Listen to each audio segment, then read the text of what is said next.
Hello everyone, this is AlzaboHD here with a brand new EU4 video for you here today. In this video, we'll be checking out the most fun and enjoyable nations to play in Europa Universalis 4. Given that this is an incredibly subjective topic, I've picked 10 of the most varied countries that I have personally enjoyed throughout my many Europa Universalis 4 campaigns. They range from relying on bizarre strategies and mixing many styles of play, to forming historical kingdoms and resurrecting long-dead nations. Let's get started with number 10. Blinding and castrating their way onto number 10 on our list is the moribund and dying Greco-Roman rump state of Byzantium. They are long past their expiration date in the 1444 starting date, with the salivating Turkish Ottoman dynasty eyeing them for dinner. What makes the Byzantines so fun to play, consequently, is their initial challenge and historical potential. What they lack in initial territory they more than make up for in cores and claims across Greece and Asia Minor, and with a proper strategy and decent alliances, Byzantium has the potential to re-emerge as a great power from the ashes of ruin.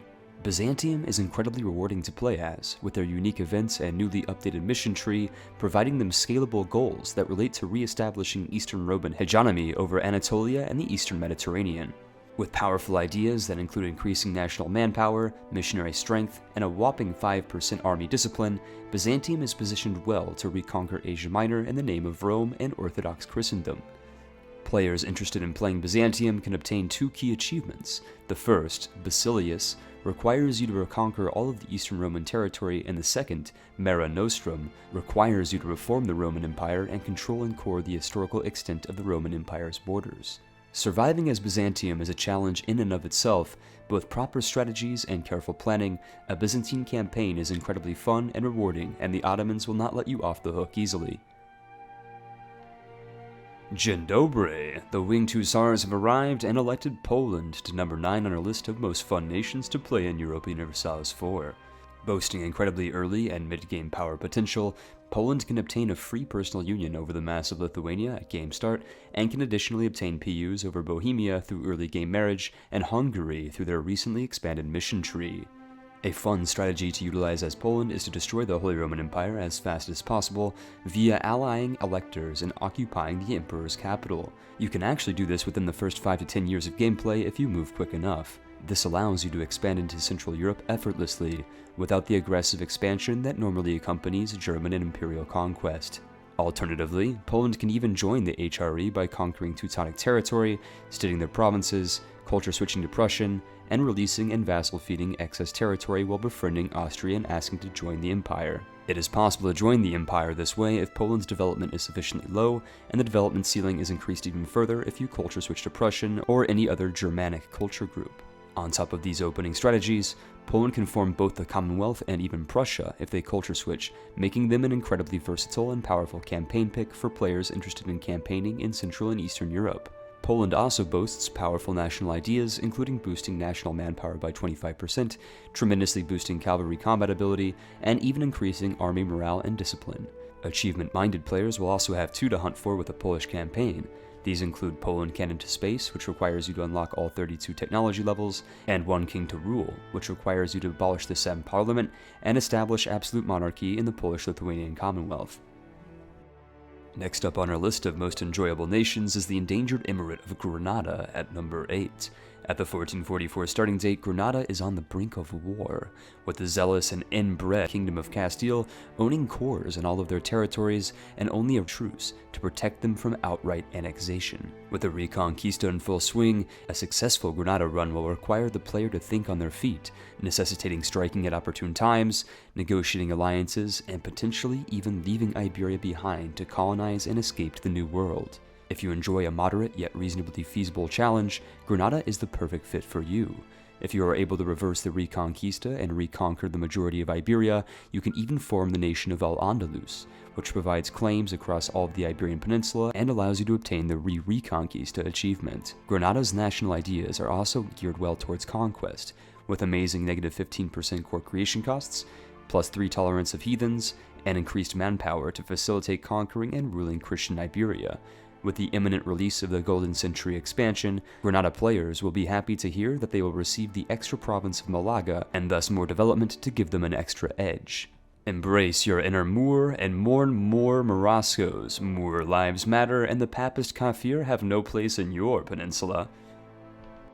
If you are fond of horse milk, looting, and Tuvan throat singing, the Manchurian tribes at number 7 on our list of most enjoyable nations are perfect for you. Whereas other inferior nations on this list are tailored towards nation building and reclaiming historical land, the Manchurians are all about fucking shit up and slaughtering their neighbors. If you've ever dreamed of living in yurts, burning down cities, and forcing the Chinese to wear ridiculous haircuts, the Manchurian tribes can form Manchuria and even the Qing dynasty after they are done razing East Asia to the ground. What's more, all Manchurian tribes unlock the possibility to recruit powerful banner cavalry forces that are more disciplined and are free to recruit from Manchurian culture provinces. All tribes also have insanely powerful national ideas, with highlights including increasing national manpower, a massive 20% reduction in core creation costs, reduced national unrest, increased cavalry combat ability, and even a 10% reduction in technology costs.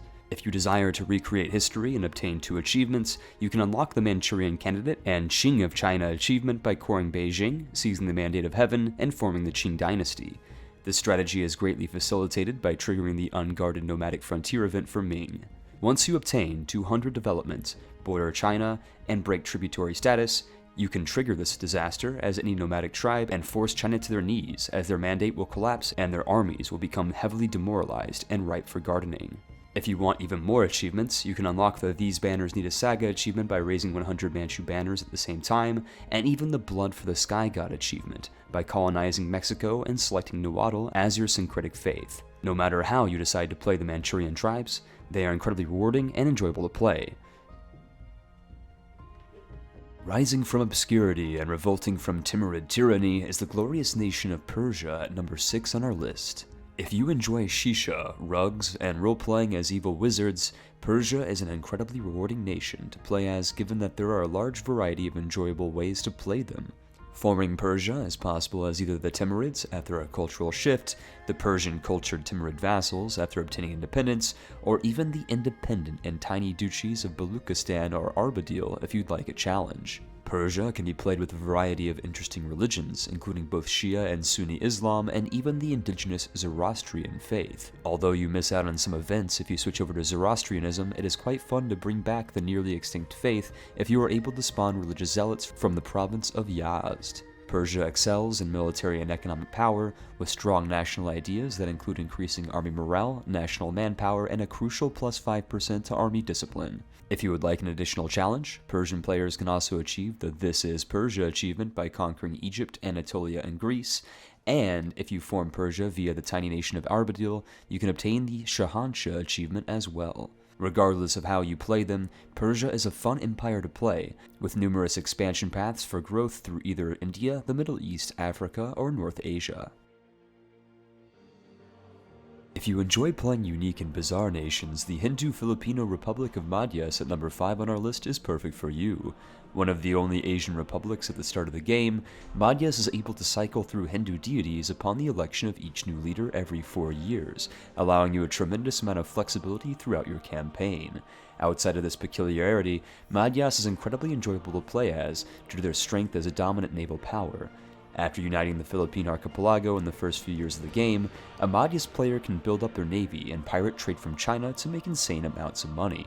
Combined with expanding into the Molucca and Malacca trade nodes, Madhya's can easily become the richest nation in the game, capable of funding limitless mercenary armies and destroying the Ming dynasty by naval blockades alone. Given that naval warfare is so crucial to their core strategy, Madhya's ideas provide bonuses to their ships, but they also have a really powerful negative 10% development cost modifier. This is important because you can force institutions to spawn via development, and then prevent the same institutions from spreading to your enemies as they cannot spread over distant sea tiles. Using this technique, you can essentially become the powerhouse of Southeast Asia, remaining several technologies ahead of your neighbors, and thus easily capable of destroying them in conquest. Players interested in playing a Madhya's campaign can also obtain the Sun Invasion achievement, which requires you to own the Mexican provinces of Tepeyac, Mexico, Tolucan, and Huastec. If you're tired of the conventional blobbing of land empire, Madhya's is a fun alternative to check out, and I highly recommend playing them. Politically backstabbing and machinating their way into number 4 on our list of most enjoyable nations is the Germanic Culture Crusader state of the Teutonic Order. Sandwiched between Pomerania, Poland, and Lithuania, the Teutonic Order is fun to play as it allows you to start as a Catholic monastic order before reforming your government, converting to Protestantism, and forming the strongest nation in the game, Prussia. In order not to lose Danzig and go to war with Poland shortly after the game's start, I highly recommend Teutonic players to revoke all lands held by the Burger Estate. This prevents the disastrous event of the Prussian Confederation from firing and ruining your campaign. If you improve relations with Austria, you can easily join the HRE, and from there your opportunities exponentially increase. You can opt to lead the Protestant Reformation, fight in the League Wars, and even become the Emperor yourself. This is greatly aided by the amazing Teutonic national ideas, which even include plus 5% discipline as a starting ambition. Players interested in trying a campaign with the Teutonic Order can obtain 2 separate achievements. The first, Baltic Crusader, requires you to convert and own all of Russia, while the second, A Fine Goose Step, requires you to form Prussia and obtain 125% discipline. Sailing their way to number 3 on our list of most enjoyable nations is the Burgundian vassal of Holland. If you like windmills, stroopwafels, and declaring independence, alsjeblieft! Holland is incredibly rewarding to play as they must navigate independence from Burgundy, can form the superpowered nation of the Netherlands, and can absolutely dominate trade in the most powerful trade node in the game, the English Channel. They receive a variety of interesting events, including a possible but unlikely personal union over England or Great Britain, and can consistently elect powerful rulers every 4 years if you form the Netherlands. Furthermore, the unique Dutch Republic government type allows you to enforce personal unions and claim thrones despite the fact that you are nominally a republic and that no other republics can do the same thing. Using their powerful fleet and trade national ideas that boost naval force limits by 50%, increase trade efficiency, and even provide merchants and reduce yearly inflation, Holland can lock down global trade and emerge as the wealthiest nation in the game. A Dutch campaign is also quite enjoyable as you can effectively play tall by developing your provinces and conducting economic imperialism rather than the standard and generic technique of blobbing by military conquest. If you colonize and control the key trading nodes of the Ivory Coast, the South African Cape, Malacca, and the Spice Islands, Holland can bankroll horrifyingly large mercenary armies that can bunch far above their weight and force limitations. If you decide to play a campaign as this fun and unique nation, you can obtain 2 achievements. These include Je m'entendrai,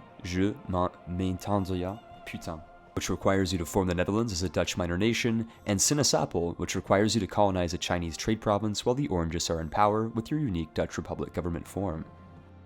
If Jesus Christ is your main man and you prefer spending your free time traveling abroad and cutting down profligates with holy fury, Jerusalem at number 2 on our list of most enjoyable nations is certain to appeal to you. Formable by Provence, the Knights, and Cyprus, and releasable by any other Christian nation that conquers the 3 required Levantine provinces, Jerusalem is a unique nation that provides players an enjoyable campaign centered around constant warfare and religious crucifixion. Jerusalem's national ideas are powerful, unless if you've started as the Knights, and feature increased army discipline, missionary strength, missionaries, and diplomatic reputation. If you would like to campaign as this Crusader state yourself, you can obtain 2 separate achievements. The first, King of Jerusalem, requires you to form the Kingdom of Jerusalem as Cyprus or the Knights, while the second, Good King René, requires you to form them as Provence. No matter how you've chosen to form them, Jerusalem is a challenging nation to play as you'll be surrounded by heathens and Saracens who will despise you and actively form massive coalitions against you. My advice would be to join the Holy Roman Empire for imperial protection, assuming that you are able to establish a core on a province bordering the HRE and improve relations with the Emperor. Good luck on your campaign. I certainly hope that it goes better than the Children's Crusade of the 13th century. Vassals forming their way onto our list of most enjoyable campaigns is Shogun Ryoka at number 1. But wait, Alzabo, what makes Ryoku so fun? Aren't they just an impoverished island and appealing to only try-hard players? Well, no they're not. As with the most recent Dharma expansion, Ryoku can now switch government forms to independent daimyo and seize Kyoto with some good old-fashioned cheese and borderline exploitative strategies. In brief, you can enforce peace on Hokusawa once they declare war on one of their daimyo neighbors and seize their province of Setsu, which borders Kyoto. After a few years, an incensed and angry Ashikaga shogunate will declare war on you. Normally, this would be a problem, but you have the protection of the strongest nation of the game in the form of being China, as you are nominally a tributary. Using this strategy, which I will detail in an upcoming EU4 guide, you can seize Kyoto by 1460 as Daimyo Ryoku and then embark on a global conquest, since all of your vassals will no longer consume diplomatic relation slots. If you enjoy revoking the privilegia as the Holy Roman Emperor in order to obtain Germanic vassals, just wait until you try this ridiculously fun strategy. In my campaign, I was able to obtain hundreds of daimyo vassals, all loyal to me, and all of my wars were fought by them so that I could stay home and enjoy the finest pleasures of Kyoto. Playing as Shogun Ryoka was a lot like role-playing as Charles Manson.